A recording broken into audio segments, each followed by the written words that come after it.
20મા વચનામૃતમાં 2 પ્રશ્નો છે. પહેલો પ્રશ્ન દીનાનાથ ભટ્ટનો છે. ભટ્ટજી પૂછે છે, હે મહારાજ,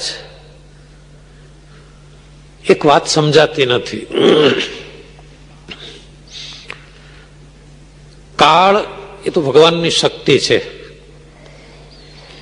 કર્મ આ જીવે કર્યા હોય એ છે, પણ સ્વભાવ શું હશે? લ્યો, દીનાનાથ ભટ્ટને સ્વભાવ શું છે એ ઓળખાતો નથી. એકલા ભટ્ટજીની ક્યાં વાત છે? સ્વભાવ ઓળખાય તો ઓહો બેડો પાર થઈ જાય, જગતભરના ઝઘડા મટી જાય. સ્વભાવ ઓળખાય તો એક કુટુંબમાં જે ક્લેશ ચાલે છે 90% મટી જાય, જો દરેકને પોતપોતાનો સ્વભાવ ઓળખાય તો. દીનાનાથ ભટ્ટ પૂછે છે, મહારાજ આ સ્વભાવ એટલે શું? ત્યારે સ્વામિનારાયણ ભગવાન કહે છે, જીવે જે કર્મ કર્યા હોય એ કર્મ ધીમે ધીમે ધીમે પરિપક્વ અવસ્થાને પામે, રૂઢ થઈ જાય, પાકા થઈ જાય, અને પાકા થઈને જીવ સાથે એક રસ થઈ જાય. જેમ લોઢામાં અગ્નિનો પ્રવેશ થાય, તે અગ્નિ લોઢામાં કેવો એક રસ થઈ જાય છે, એમ પરિપક્વપણાને પામી અને એ જ કર્મો જીવ સાથે એવા ભળી જાય, એને સ્વભાવ કહેવાય, એને જ વાસના કહેવાય, અને એને જ પ્રકૃતિ કહેવાય.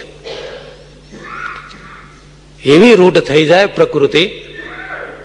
અર્જુન જરા રીસાયો, ઉદાસ થઈ ગયો, મારે લડાઈ નથી કરવી, હું નહીં લડું. ગીતાનો 1 જ અધ્યાય કે છે, ના મારે લડવું જ નથી. હથિયાર હેઠા મૂકી દીધા, ધનુષ્ય બાણ નીચે મૂકી દીધા, મારે યુદ્ધ નથી કરવું. દ્વારિકાધીશે બિલકુલ સાહજિકતાથી કહ્યું, તારે નથી લડવું? એમ? ના, નથી લડવું. તું ભલે ના પાડે, પ્રકૃતિ ત્વામ નિયોક્ષ્યતિ, તારો સ્વભાવ જ તને લડાઈમાં પ્રેરી દેશે. તું લડાઈ કરવાનો જ છે, કારણ કે તારો સ્વભાવ છે, તું ક્ષત્રિય છે, અને આ ધર્મ યુદ્ધ છે. એટલે સ્વભાવ એવી વસ્તુ છે. આપણી ગુજરાતીમાં એક કહેવત છે, પ્રાણ અને પ્રકૃતિ એ બે સાથે જ જાય. એટલે એવા રૂઢ થઈ ગયા છે. લોઢામાં અગ્નિનો પ્રવેશ થાય એ રીતે જીવ સાથે એવા ઓતપ્રોત થઈ ગયા છે. જે કર્મો એ સ્વભાવ, આવો સ્વભાવ મટવો બહુ મુશ્કેલ છે. એટલે મુક્તાનંદ સ્વામીએ તરત પ્રશ્ન પૂછ્યો, હે મહારાજ, જીવ સાથે એક રસ થઈ ગયેલા એવા જે કર્મ, એને તમે સ્વભાવ કહો છો, એને વાસના કહો છો, તો કૃપા કરીને એ પણ કહો કે એવા સ્વભાવને ટાળવાનો શું ઉપાય?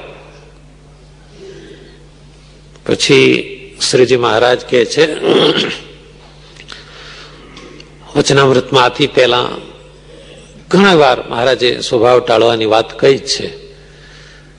જેનામાં હિંમત હોય, શ્રદ્ધા હોય, ભક્તિ ભજનમાં મંડ્યો જ રહે, તો જેમ પેલા કુવા ઉપરના કાળમીઠ પથ્થર એમાં લીટા પડે છે મુલાયમ દોરડાથી, એ જ રીતે ભજનના, ભક્તિના, સેવાના, સત્સંગના એવા લીટા પડે સ્વભાવ ઉપર.